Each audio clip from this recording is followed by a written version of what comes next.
একটা নির্মম নৃশংস বর্বরচিত হত্যাকাণ্ড। এটি নিন্দা জানানোর ভাষা আমাদের নেই। আমরা তার পরিবারের সঙ্গে আসছি সমবেদনা জানানোর জন্য। সরকারের পক্ষ থেকে বিশেষ করে মাননীয় প্রধানমন্ত্রী, যদিও বাজেট অধিবেশন চলমান আমাদের, সে বাজেট অধিবেশন থেকে আমাদেরকে বলেছে যে ওই পরিবারের সঙ্গে আপনারা গিয়ে সমবেদনা জানান, তাদের যত ধরনের সহযোগিতা সেটা দেবেন। আজকে আমাদের সঙ্গে এই আসনের এমপি রকুনুদ্দিন বাবুল, আমাদের লালমনিরহাট 1 আসনের ব্যারিস্টার হাসান রাজি প্রধান, আমরা 3 জনে এসেছি এবং প্রশাসনের সর্বোচ্চ কর্মকর্তারা এখানে রয়েছে।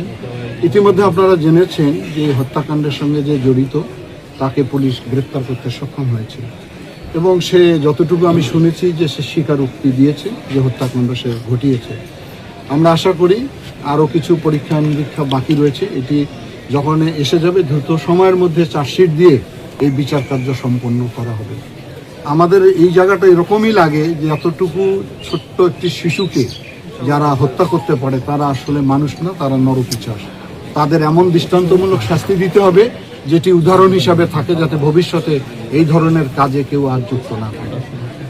আরেকটা বিষয় ভাই, আইন শৃঙ্খলা বাহিনী, তারপরে সিভিল প্রশাসন, আমাদের রাজনৈতিক দলের নেতাকর্মীরা যখন এই হত্যাকাণ্ড সংগঠিত হয়েছিল তারা সবাই ছুটে এসেছিল।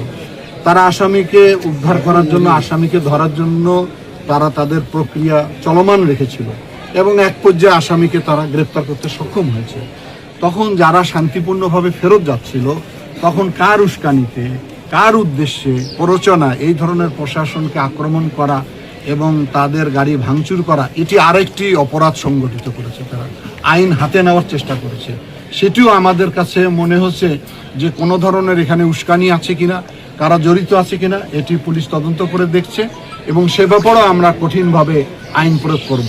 সাধারণ মানুষ যারা এই ঘটনার সঙ্গে জড়িত না, তাদের এখানে ভয়ের কোনো কারণ নেই, তারা তাদের বাড়িতে অবস্থান করবে। কিন্তু যারা ক্রিমিনাল, যারা জেলা প্রশাসকের গাড়িতে আক্রমণ করতে পারে, পুলিশ প্রশাসকের গাড়িতে আক্রমণ করতে পারে, তারা তো, প্রশাসন তো কারো বিপক্ষে অবস্থান নেয়নি, তারা আসামিকে গ্রেপ্তার করেছে। সুতরাং এখানে সহযোগিতা করার প্রশ্ন ছিল, সেখানে সাধারণ মানুষ সহযোগিতা করেছে।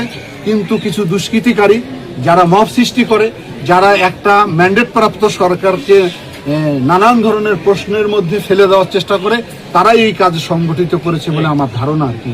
আমরা ইতিমধ্যে জানিয়েছি যারা ঘটনার সঙ্গে সত্যিকারে যারা জড়িত আছে তাদেরকে গ্রেপ্তার করতে হবে। সাধারণ মানুষ এখানে ভয়ের কোনো কারণ নেই, তারা নিশ্চিন্তে নির্বিঘ্নে শান্তিপূর্ণভাবে গ্রামে থাকতে পারে, ঘুমাতে পারে, কোনো সমস্যা হবে না।